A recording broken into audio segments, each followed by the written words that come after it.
పుట్టుక ఎంత సత్యమో మరణం కూడా అంతే సత్యం. ఈ రెంటి నడుమ నడిచేదే జీవితం. కానీ సామాన్యులు ఈ బంధాల సుడిగుండంలో చిక్కుకొని అసలైన గమ్యాన్ని మరిచిపోతారు. కేవలం కొందరు మహానుభావులు మాత్రమే ఆ బంధాలను పెంచుకొని సత్యం వైపు అడుగువేస్తారు.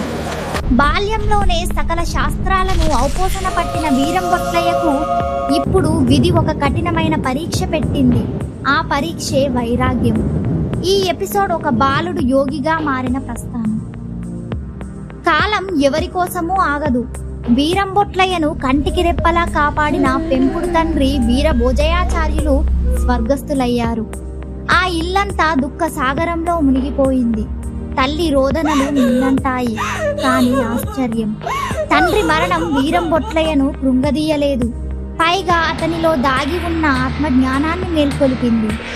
తల్లి దగ్గరకు వెళ్లి ఆమె కన్నీళ్లు తుడిచి ఆ చిన్న వయసులోనే జీవిత సత్యాన్ని బోధించాడు.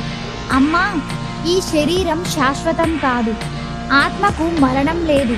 నాన్నగారు తన బాధ్యత ముగించుకొని పరమాత్మలో ఐక్యమయ్యారు. దుఃఖించకు. ఆ మాటలు విన్న వారికి అనిపించింది, ఇతను మామూలు బాలుడు కాదు, పుట్టుకతోనే జ్ఞాని అని. అది ఒక బ్రహ్మ ముహూర్తం. బంధాల సంఖ్యలు తెంచుకునే సమయం ఆసన్నమైంది.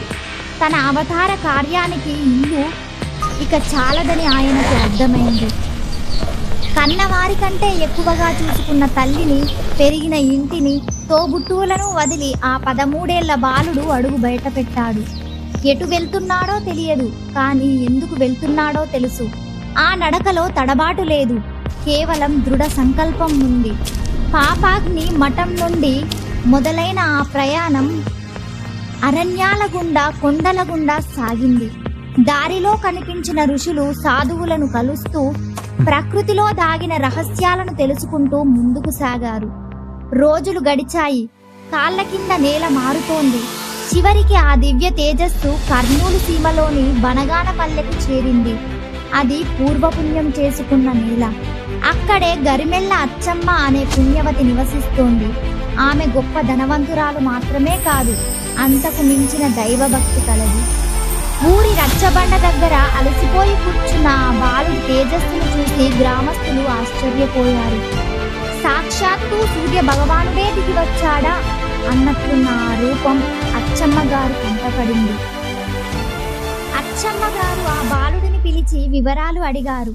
ఎవరవు నాయనా నువ్వు, ఎక్కడి నుంచి రాకా అని. దానికి స్వామి చిరునవ్వుతో, తల్లి, సత్యాన్ని వెతుకుతూ వచ్చాను. జీవించడానికి ఏదో ఒక పని కావాలి అని అడిగారు. ఆమె ఆశ్చర్యంగా, చూడబోతే రాజకుమారుడిలా ఉన్నావు.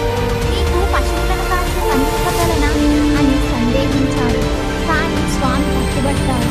గోవులను సేవించడం కంటే గొప్ప భాగ్యం ఏముంది తల్లి, నాకు ఆ పనే ఇవ్వండి అని కోరారు. ఒక మహాయోగి పశువుల కాపరిగా మారడానికి సిద్ధమయ్యాడు. అలా ఆ రోజు నుండి వీరంబొట్లయ్య గోవుల కాపరిగా మారారు.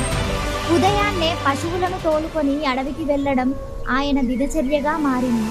కానీ గ్రామస్తులకు, అచ్చమ్మకు తెలియని విషయం ఒకటి ఉంది. ఆయన అడవికి వెళ్తున్నది పశువులను మేపడానికి మాత్రమే కాదు, అక్కడ జనసంచారం లేని ఆ కొండల్లో రాబోయే యుగాలకు సరిపడా ఒక రహస్య గ్రంథాన్ని లిఖించడానికి.